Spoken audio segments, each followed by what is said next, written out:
এবার প্রতি সপ্তাহে জমা দিতে হবে এই রিপোর্ট। সরকারি অফিসারদের জন্য কড়া নির্দেশ দিল নবান্ন। সামনেই বিধানসভা ভোট। 2026-এর বিধানসভা ভোটে কোনো খামতি রাখতে চান না মুখ্যমন্ত্রী মমতা বন্দ্যোপাধ্যায়।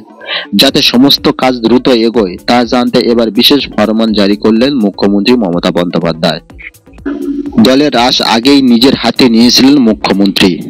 এবার প্রশাসনিক কাজকর্ম নিয়েও কড়া আদেশ জারি করলেন মুখ্যমন্ত্রী। বিভিন্ন দপ্তরের কাজকর্ম নিয়ে খোঁজখবর করতে শুরু করলেন বাংলার মুখ্যমন্ত্রী। এছাড়াও যেসব দপ্তরের সঙ্গে সাধারণ মানুষের সরাসরি যোগাযোগ রয়েছে সেই সব দপ্তরের কাজ আরো দ্রুত সেরে ফেলতে বলছেন মুখ্যমন্ত্রী।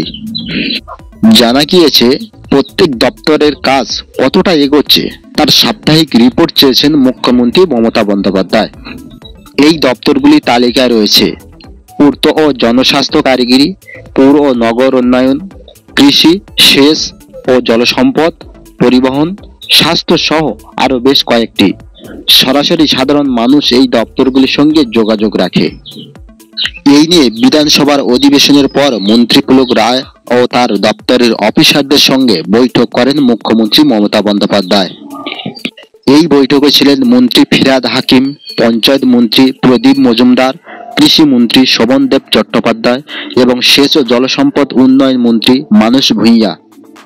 মুখ্য সচিব মনোজ পন্থের সামনেই মমতা বন্দ্যোপাধ্যায় জানিয়ে দেন এবার থেকে প্রত্যেক সোমবারে বৈঠক হবে। প্রতি সপ্তাহে কাজের অগ্রগতি নিয়ে রিপোর্ট পাঠাতে হবে বলে জানা গিয়েছে। প্রিয় দর্শক, আমাদের দেওয়া তথ্য যদি আপনাদের একটু ভালো লাগে তাহলে ভিডিওটা লাইক দিয়ে শেয়ার করে দিন। আর আমাদের চ্যানেলে নতুন হলে অবশ্যই সাবস্ক্রাইব করে দিন।